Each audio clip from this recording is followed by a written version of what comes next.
Mbure bucya mwese. Haleluya. Shaka kubabwira amaisha yanje uko ndi. Yesu ashimwe. Uko meze. Yesu ashimwe. Taragira icyo mvuga. Aba bantu barantangaje.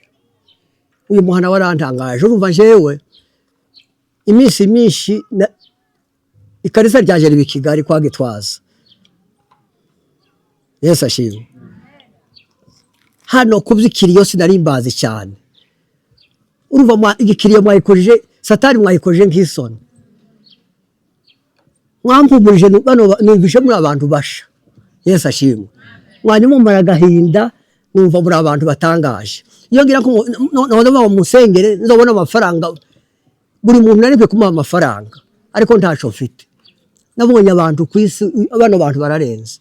Ubwoko bwacu ariko je nabonye noneho niko wa mbere kuko sinimbazi cyane kuko nzamba henshi mwarantangaje isho kintu ni kintu cya mbere cyantangaje. Yesu ashimwe.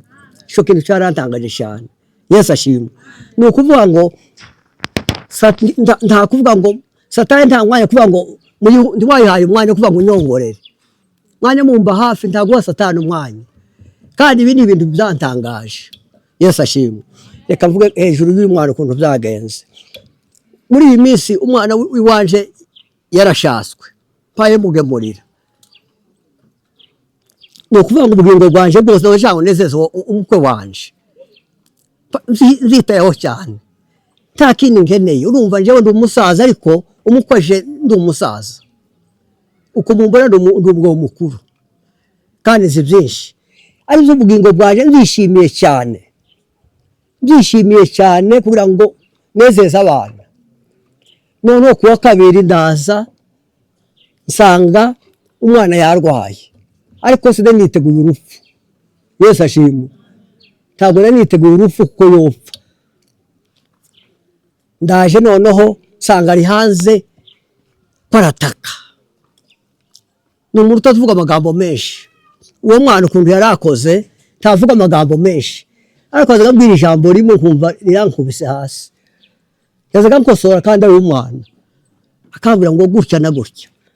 Kamwumva cyane. Yesu ashimwe. Mwinjiza mu nzu ujya mwinjira ariko nahenyibwire iby'urupfu. Ntabwo ndazintegera iby'urupfu. Noneho ndamubaza ngo se kurataka hehe. Kuwa kabiri saa 10:30 kurataka hehe. Arabwira ngo kwarumva umutwe akazamo korwa ahaga umutima. Ndaza mwinjiza mu nzu ariko ndahaye numva yuko bikomeye cyane ariko ngo hamara kana mbona ko araza kuruka kamaja kwa akamakurikira ibase ngaho yo kwa avungagurika. Ndabona atewe numva ibintu bishasha. Noneho intebe nishira hafi n'igitanda. Sibi abandi basanga umwana yanyafungagurika n'umuhungu ukomeye w'imbaraga. Barya yigeze guterura ibyuma abafite za biceps. Kera ukora bimbayeho n'ibiti. Kabona ndabaye hange urupfukera rwabaye. Cya bikino numvaga ko nari nazanye inzara nari nabwiriwe nari mvuye Nyagatare numva ko nzarishira. Nicaye iruhande. Numva ntibyoroshe. Nicaye iruhande akazamba kubona bamusukira amazi. Bamusukira amazi. Turasukiriye. Ngo hamara kana numva dutumiye umudamu w'umuganga aza gupima aratubwira ngo ni malaria. Aratubwira ngo yabuze malaria. Mu buryo yari yabuze n'umutsi. Ibyo bintu byarantangaje. Ndagerageza gusenga ngira impano yo gusenga. Kandi ukuntu shona babwira abenshi ntibanze ngira impano yo gusengera abarwayi. Satani yari yirwanije sa n'uhagaze ariko sinarizi kuko nosengera umuntu umva ngo kuko twize gutegeka urupfu. Iyo twagiye kwage twaza twigishije ukuntu ukwiye kubira urupfu rugaceceka. Ndasenga kaza numva amasengesho ko arangarukaho. Kaza numva amasengesho ko arangarukaho. Niho nahebeye. Iyo nseze ikintu kikaba kaza numva koresha mu kuboko cya kaza numva kumva ibyo mbaye vuga kumva ndiye bifata. Umwana afa mubona. Izo bintu akikana mubona izo narahumwe. Kandi urumva ari wari umutima wanje yari ariko cyane icyo ndashima Imana cyane mu mutima wanje niyo mvuga ibyo byose harimo ikintu kuvuga ngo ndagushimiye yuko umwana ataguye mu mahanga cyo bayigiseko uriya mwana ni imfubyi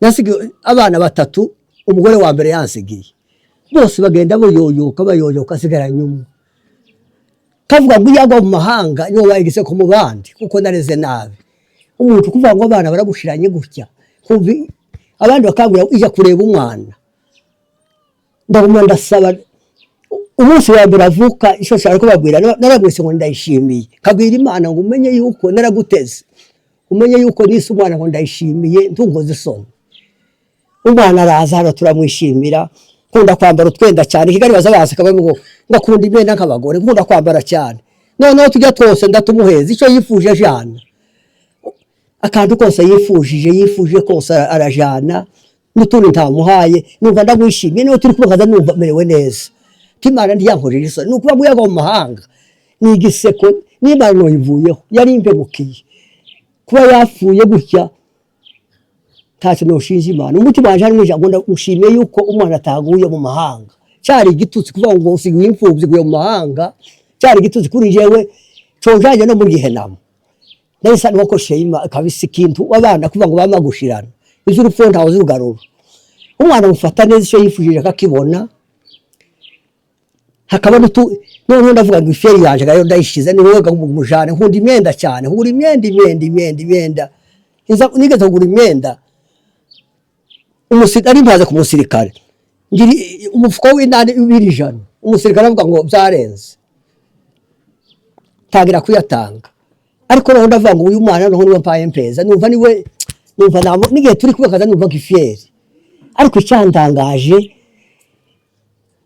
ukuntu naho zisenga nkaza numva amasengesho korangaruka mbona aho umuntu apfa ubugingo bwo mushira mpaye mubona kandi mfite urumva cyatwiga ibintu byinshi nuko nahamagawe umwana apfa mubona ararangiza ico kintu cyarantangaje nijoro ryamye shaka kuvuga ngo kurya abantu baza basohoka umutima urabira ngo nisome ijambo navuga ngo sinsoma Bibiliya Imana yampemukiye ntabwo nosoma ijambo kera wampemukiye umwana abana kuvuga ngo bose bamwe bashirana gutya ntabwo nsoma ijambo ngizamiri zimbwira iyo nsohotse nijoro ndaza gasoma ijambo kasitara ntabwo nsoma ijambo nsa n'uvumbura Imana ntabwo nsoma wampemukiye ndaryama nose gusohoka kandi yagiye guca noneho ndaryumviye niho yambaye ijambo ngo hahirwa uwihangane bimugaragaza Yesu ashimwe mugire gutya irasubira mpaya yandi mbabwiye naje kwisuzuma nsanga ubuzima bwanje sinkwiye kwiratana isi navuga ntaciza nimba uyu mwana yagiye ntaciza isi nayiboneye kuko nahoze mbona ariwe mwana irano buya rutegeruke yari umwana ufite imbaraga nukuba ko yashaka kunyigisha yewe uyisi hari ubwo nabwiye umucamanza mu gihugu naramubwiye ngo ndamubwira ngo jewe iki cyaha sinza gikora iki cyaha mu maisha yanje kandi umunyakizungu wa kera turi imvukire z'umushasha ariko iki cyaha nje uzakirinda ngira ngo aragenda bwira abandi bacamanza n'umuntu ukomeye mu gihugu ubona na president ajana zakibaga bagatuya ko mwaga kaho ngo suruvuge kujya wavuze sidarinze ko ikintu gitangaje mu manyamurenge mu kikindu ngo buri mu bambere mu manyamurenge iki cyaha sinokivuga reka babwira ubuzima bwaje gatoya jewe none ubuzima bwaje kuva mvutse ikintu natinyaga no muriro tuwe Yesu bava ngo by'Imana ariko cyane gituma ntinya gukora icyaha tinya kuzosha n'ikimana je yanyigishije kuva tuvuga ngo mucumbe naho nico kintinya kuba waranamenyaga kiza n'Imana nzoshe zorimbuke ico kintu ndagitinya hariya muri zero zatwiga ibintu byinshi akatuzanira dogiteri hari umuntu wavuze ngo niba umuntu apfuye ubugingo bwawe butangira kubabara ibyo wakurikiye yasaha icyo kintu ngira ubwoba ni ukuvuga ngo kwirinda icyaha nicyo kintu uzantinya Imana yashyizeho akantu ko gutinya icyaha haleluya mugire gutya niyenda nogira bahati urupfu rw'uyu mwana akaba umuntu wokurikira ibi bintu hakaba ukizwa. Imana urumva icyaha ugitinya ntinya kuzoshiteka ico kintu ubuzima bwaje kuva menye ubwenge nico kintu uza ndinya. Niba naragiye ubuntu kamenya gakiza kaburanye Imana ngo se bari abantu iyo batakumenye bazogirwa gute? Kavuga ngo jewe kuvuga ngo gushiteka ikintu kavuga umuzwe nigeze kuburana muri Zamiri. Ese Imana ibi bintu bakoze ni ibiki? Umuntu guhorasha iteka baratubwiye ngo umuntu ngo amahitamo n'Imana izokira urubanza. Amahitamo uko wahisemo. Imana ndiyatere nk'inyamaswa. Inyamaswa ndizigira Zamiri. Ndizokira wowe ico wahisemo. Wayibone yatubwiye ngo kuzoja mu muriro ngo uzobwira ngo Mana ibyawe biba byanditse ngo uzi kuja muri gihenamo. Nje ko nabwira umuntu uraha tuzatwirinda gukora ibyaha. Jewe uzantangara kubona umugabo wambaye ipantaro akora ibyaha. Biyasize avuga hano ariko nzampumirwa. Yesu ashimwe. Mugire gutya. Uzatangazwa n'umugabo ukora icyaha. Umuntu wambaye umubiri. Kandi urumva kunda kuba Kigali kavuga ati se hano kuko hari ikintu gisabasho kuri umuntu ugakora ibyaha hano mu ngambe. Ikintu kiza twahaboneye. Cyo kuvuga ngo umuntu akora icyaha. Ni igiki uvuga ukuntu badushimaguza abo hanze. Twabagiye nkabe twari kwiye kumenya Imana cyane. Yesu ashimwe. Reka ndeke kuja kure cyane ariko mumenye uwo ndiwe. Yesu ashimwe. Haleluya. Nuko reka ndekera aho ngaho zosamvuga ejo. Hano hantu reka mbabwire ico nabonanye kino ico mufite hano hantu. Iyi nkambi gutabara umuntu yageze muri rufu nasanze muri abambere kwisi.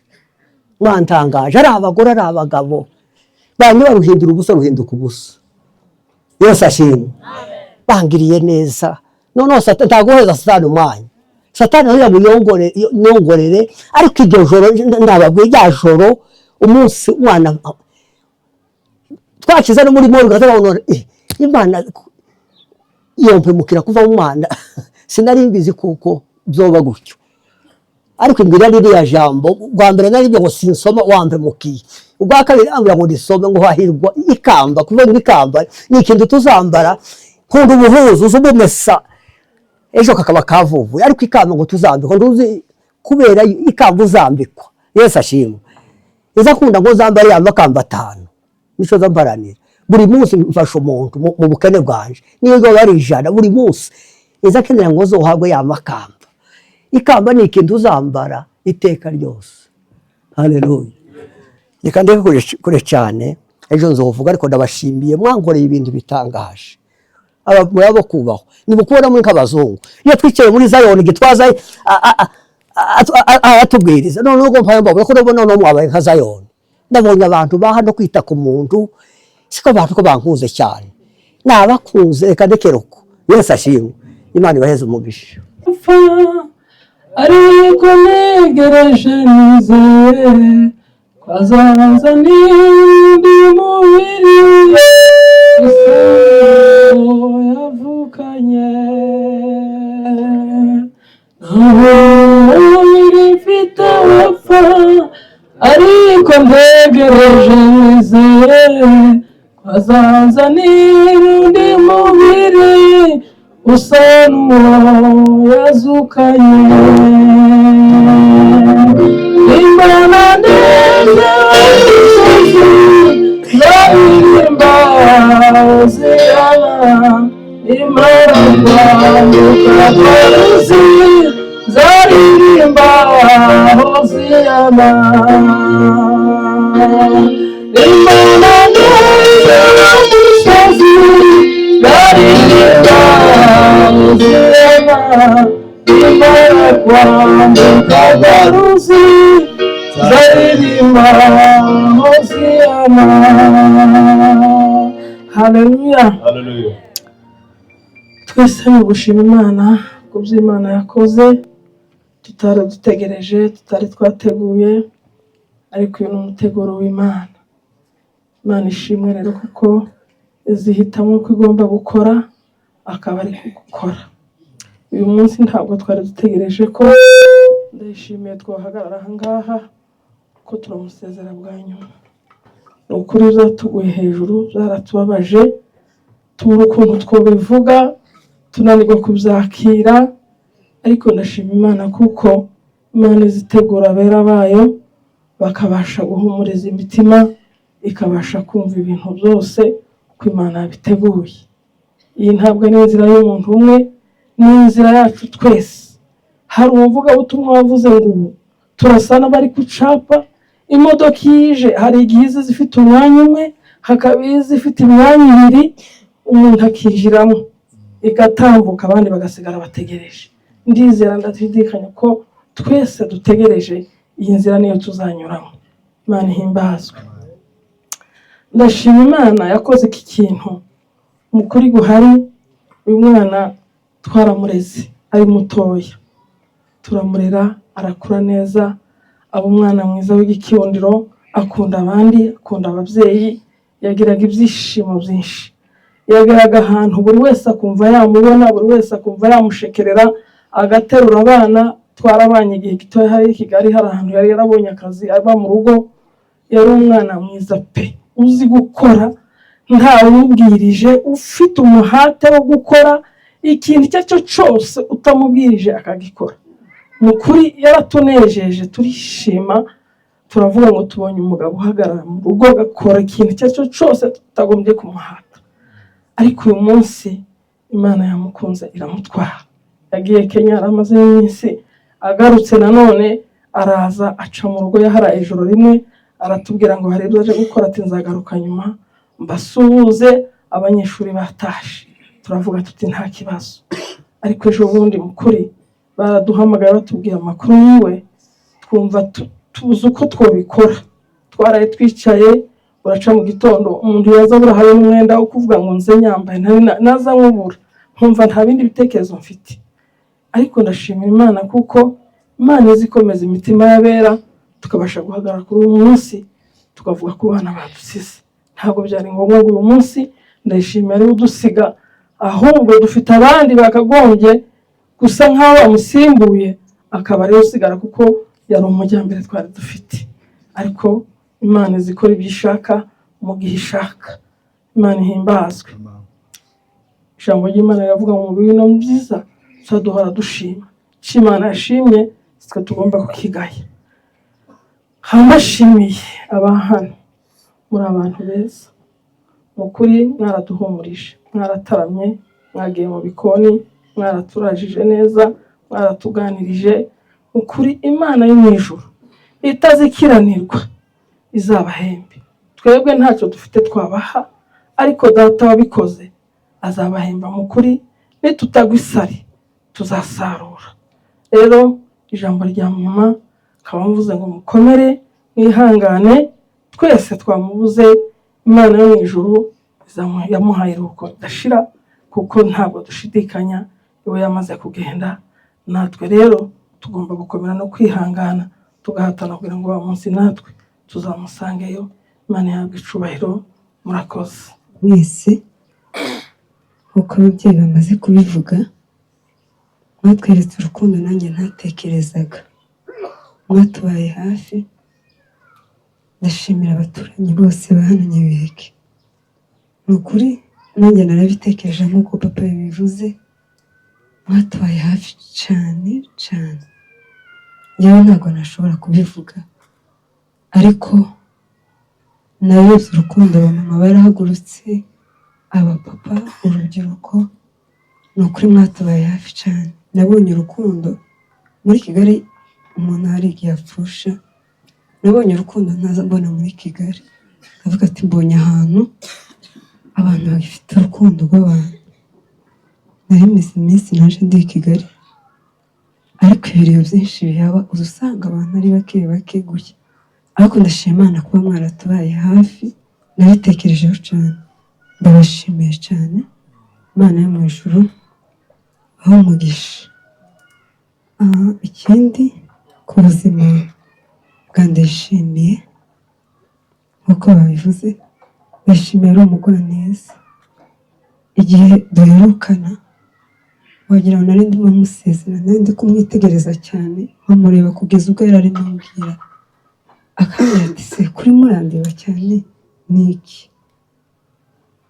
nkumva muri njyewe kumubona, kandi yari amaze igihe ari muri Kenya, yari amaze imyaka myinshi, imyaka igera muri 7 ari muri Kenya. Noneho ndamuhamagara ndamubwira se Ndashimye wazavuye muri Kenya, dufatikanya n'umuryango wari hari umuryango dufite muri Kenya, turafatikanya turamubwira ati Ndashimye ngwino, umaze igihe uri muri Kenya ngwino dusure. Ndashimye agira gutya araza, akigera hano twaramwishimiye pe, uko papa yabivuze. Papa yaramutetesheje umuryango wose, ababyeyi, mbese twamufataga gute, twari turi kumufata nk'umwana mutoya, kubera ukuntu tutari tumuheruka, kandi nyine ikigero yaragezemo ni ikigero cyiza nyine cyo gukundwa, nk'uko twari tumutezemo byinshi. Ndashimiye hari byinshi twari tumutezemo nk'umuryango, ariko Imana nk'uko ariyo izire mu buzima bw'umuntu yamujyanye. Ndashimiye mu gihe gitoya, Ndashimiye yabaye hafi y'urusengero, icyo nicyo cyanejeje cyane, yakaza asenga. Umuntu witwa Espoir Byishimo ninde uri hano, yaragendaga akambwira ngo nimuhereze amafaranga, ngo ni ku cyumweru ngomba kwiyogoshesha, bagatanga n'ituro. Yari asigaye ari umuntu ukunda iby'Imana cyane cyane, kuko buri munsi umuhamya natanga nawe Byishimo, nta nubwo nari namuzi.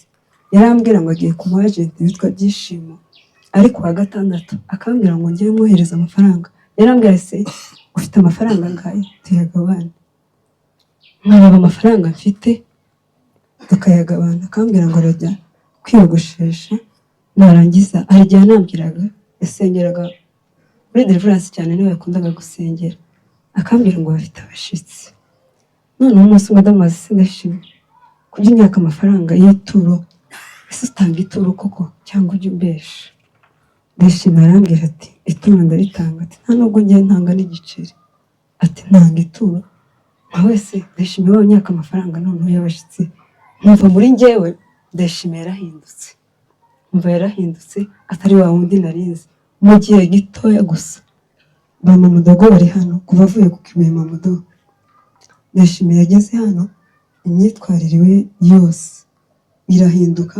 Yarasigaye ari umuntu mu busanzwe, n'ubundi Ndashimye yavugaga amagambo make. Noneho ubu nyine hari umwana uri buze kubivuga, iyo bari bari kumwe yarasigaye yirirwa mu nzu.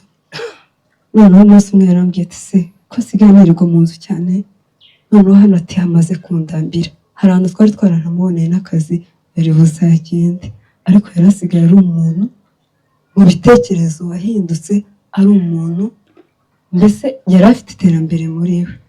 Hari n'utuntu duke yari afite hano, yari arimo yorora, hayateganya no kuzakora ibindi, usibye biriya sibyo byari kumuheresha n'ibindi, ariko wabonaga ari umuntu ufite ibitekerezo bizima. Tubuze umuntu ukomeye cyane, tubuze umuntu ukomeye, yari inkingi ikomeye cyane. Twaramubonye, tubona mu muryango, tubona nk'atubonye undi muntu musha. Ndashimye ari wo kugenda, yaraje akigera hano yamaze nk'ukwezi, aragenda aje gusura abamuyomba. Aba ni bamuyomba bicaye hano, aravuga ati reka maze ngende nyere ku Kibuye, ngende njye kubasura. Ndashimye aragenda asura umuryango wose, asura abavandimwe baba ku Kibuye, aragaruka. Dufite abantu bari kuba igitambo cya Ndashimiye, dufite kaka uba mu nzu baterura, dufite sokuru nawe nuko ameze. Twari tuzi yuko wenda sokuru ari we uri bupfe, njyewe mfite n'ubundi kaka nawe bari mu nzu ni uguterura bamujyana. Ariko kubona ngo Ndashimiye nawe upfuye, imitekerereze y'Imana itandukanye n'iyacu. Ndashimiye ntabwo ari we wari gupfa, nta nubwo twanabitekerezaga yuko Ndashimiye yapfa nk'uko, ariko Imana nyine izemere umuntu ibihe byo kwishima, ibihe byo kubaho, n'ibihe byo kurangira ku isi.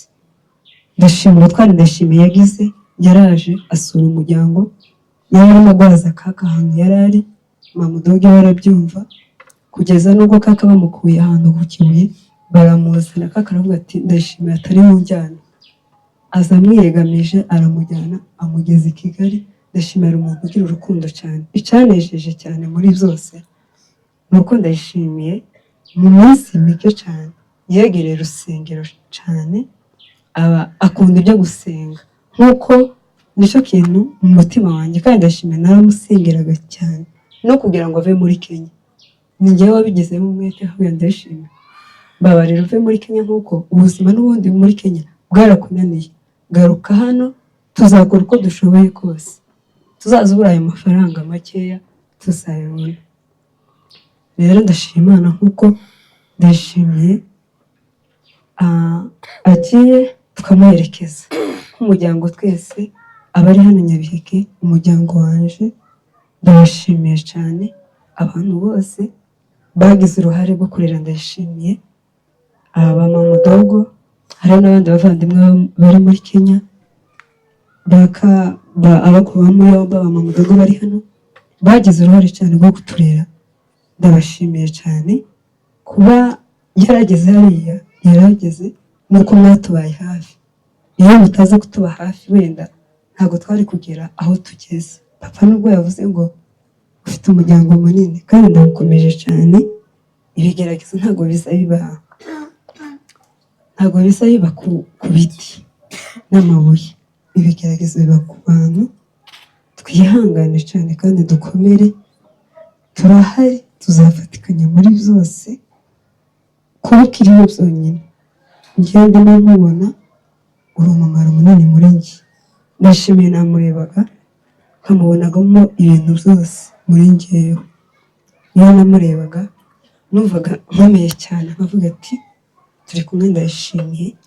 Iyo yagiraga ikibazo kimubabaje yari inshuti yanjye cyane cyane.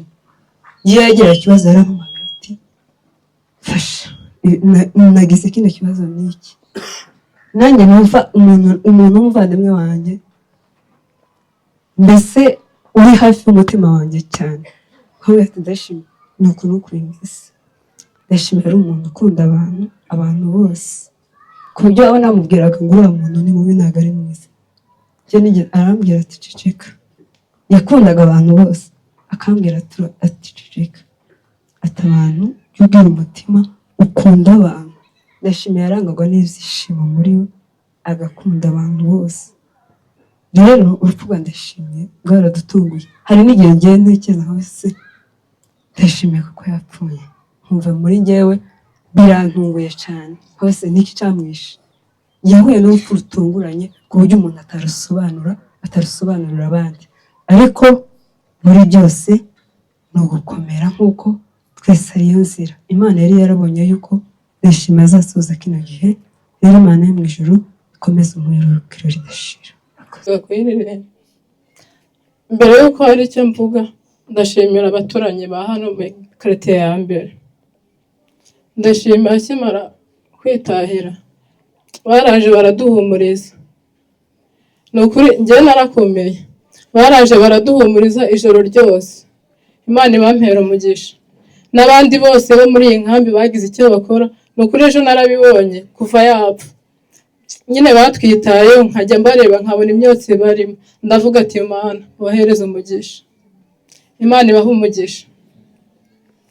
Ikindi mvuga, ndashimiye njyewe ninjye umuzi kuko ninjye twabanaga buri munsi. Ndashimiye kuwa kabiri twirirwana ari muzima. Nyine nakundaga kumutera brage cyane, ahita arambwira ati Nyabagoro ndumva umutwe uri kundya. Araza nayo ndimo noza amasahani hanze, aragenda araryama. Nyine nkabona nta birenze. Hashize umwanya araryama, nyine ndatetse, maze guteka ndamubwiye se ko mpishije waza ukarya. Ngo ubu ndetse arasohoka. Bigeze mu masaha 7 kuko mama nta wari uhari, afata ipantaro yiwe arayifura. Ma ihangane ma. Afata ipantaro arayifura. Amaze kuyifura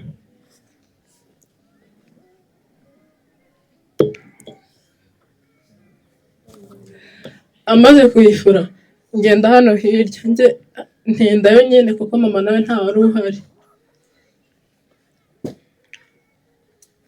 Mpageze mama arambwira ati se wakoze ibiki, kuki wagiye usiga uwanyu ari mu buriri arwaye? Ndababwira se Mana size ndayishimiye ariko mbwira ngo umutwe bisanzwe, ntabwo nari nzi ko bikomeye. Bitamvuga mama arambwira ati genda kwa Marewisi nawe Imana imuhe umugisha, genda ku munyabuzima umubwire aduhereze imiti y'ibinini. Marewisi arambwira ati genda umuzane. Ndaza ngeze hano papa nawe yari ahari. Papa Imana imuhe umugisha. Papa wa munsi nk'uko yabivuze hari ahantu yari yiriwe nyine, hari ahantu yari yiriwe kwa gatatu twari dufite ibirori nyine, wari umunsi wo kwishima iwacu. Noneho papa araza nsanga ari mu cyumba, ndagenda ndashimye ndamubwira ndashimye ngwino tugende bajye kugupima barebe niba ari malariya. Ntiyari ari kuvuga gusa yaransezeye sinabimenya. Ninjiye mu nzu nakundaga kumusetsa cyane nyine, ninjiye mu nzu nyine ntiyari ari kuvuga, ahita ambwira ngo Nyabagoro. Ndamubwira karame, hari indi jambo yambwiye, uko biri kose ni nkaho ari kunsezera sinabimenya. Mama wese hashize umwanya nyine yakomeje gutinda kuko hari ari kumwe niwe wari uri mu rugo wenyine. Papa akomeza kuvuga se yaje. Mama wese araza aje nyine baramupima malariya barayibura. Malariya bayibuze tubona birakaze nyine, tujya guhamagara nyine abaturanyi. Shema na Benjamin niyo bamwambitse, yari yanze kwambara nyine, yari ari gutaka umutwe ariko nge nkabona nyine mu nda, nkabona mu nda sinzi ukuntu hameze. Ndamubwira se ndayishimiye ushaka iki? Ntiyari ari kuvuga. Kuva icyo gihe yansezeye arambwira ati Nyabagoro, ntiyongeye kuvuga, ni nkaho yansezeye.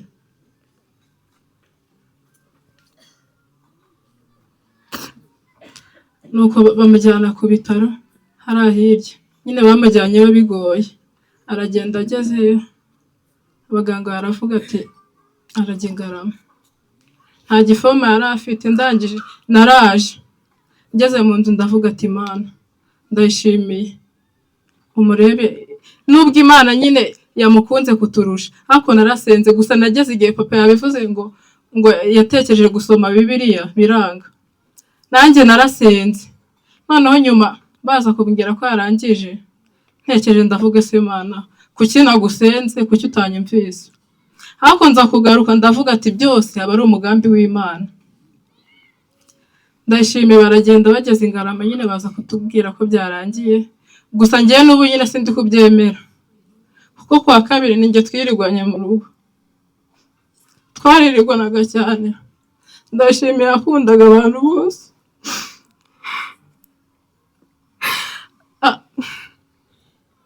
Hari abana bafashe, uyu utuye mu Madiyani yamukundiraga abana.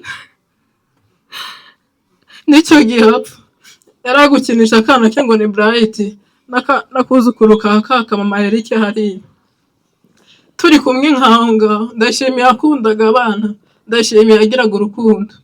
Hari n'igihe twabaga twicaye mu nzu nyine turi gutera brage, nkamba namubwira ati runaki ibiki n'ibiki. Ndashimiye akambwira ati ujye ureka. Nyine nta muntu yabonaga ko ari mubi. Ndashimiye akiva muri Kenya mundeke mvuge. Ndashimiye ari inshuti yawe. Ndashimiye naramusengeraga. Ndashimiye naramusengeraga. Hari n'igihe nafataga amasengesho ngasengera Ndayishimiye, avuga ati Mana uzaye Ndayishimiye gukizwa, avuga tuzaye Ndayishimiye gukizwa. Hari n'igihe yabaga ari muri Kenya tukavugana, twarangiza kuvugana akambwira ati Nyabagoro nsengera. Ngafata telefone twese twicaye mu nzu tugasenga kuri telefone, ahubwo ati Ndayishimiye ujye ukunda Imana, ujye ukunda Imana kuko Imana ni byose. Imana ni byose. Mbuze inshuti Ndayishimiye yarandutaga ariko naricaraga nkamubwira ati uranduta ariko nyine ari ukuntu nyine umuntu atitwaraga neza ariko nkamubwira ati gutya na gutya ibi ntabwo ari byo ibintu uri gukora twebwe turi barumuna bawe ntabwo biba bidushimishije. Ndayishimiye arifata umunsi umwe arambwira ati ngiye guhinduka. Yakundaga runo rusengero, abapasiteri bari wa rusengero menye ko bakundiraga urusengero, yararukundaga cyane. Ndayishimiye habaga ari ku cyumweru nyine naragendaga ngateka, narangiza guteka akambwira ati gira vuba amateraniro agiye gutangira. Agahe gato nkuko sister yabivuze yabaye yegereye Imana. Haleluya. Ngiye byo kuvuga ni byinshi nyine gusa mbuze inshuti. Ndayishimiye yarandutaga ariko twaricaraga tukaganira, yarafite ibintu byinshi byo gukora. Ejo bundi Muyomba niwe wari uri mu rugo, ntago yaje azaza ejo, aricara akajya atubwira ati bana mujya mukunda gusenga. Kandi ikindi nshimira Imana, ndashima Imana ko yaduhaye ababyeyi basenga. Papa ndagushimiye. Ndashima Imana yaduhaye ababyeyi basenga. Yaduhaye ababyeyi basenga. Muyomba akajya akatubwira ati mujya mwitwara gutya na gutya. Kandi ikintu cyanejeje nuko Ndayishimiye atapfiriye yabaga kubera ko byari kutubabaza cyane. Igihe gito yabaye ahangaha Ndayishimiye ntabwo yajyaga gusenga nta turo. Yarazaga yabaga atamagaye sister akabwira mama cyangwa akambwira. Mbese Mana sinzi ibyo kuvuga ni byinshi gusa njye byandenze nta nubwo narindi kubyumva kubera umuntu twirigwanye ari muzima. Ngiye kumva numve ngo aratashe gusa uko biri kose Ndayishimiye ni nkaho yari ari kudusezera ntitwabimenya.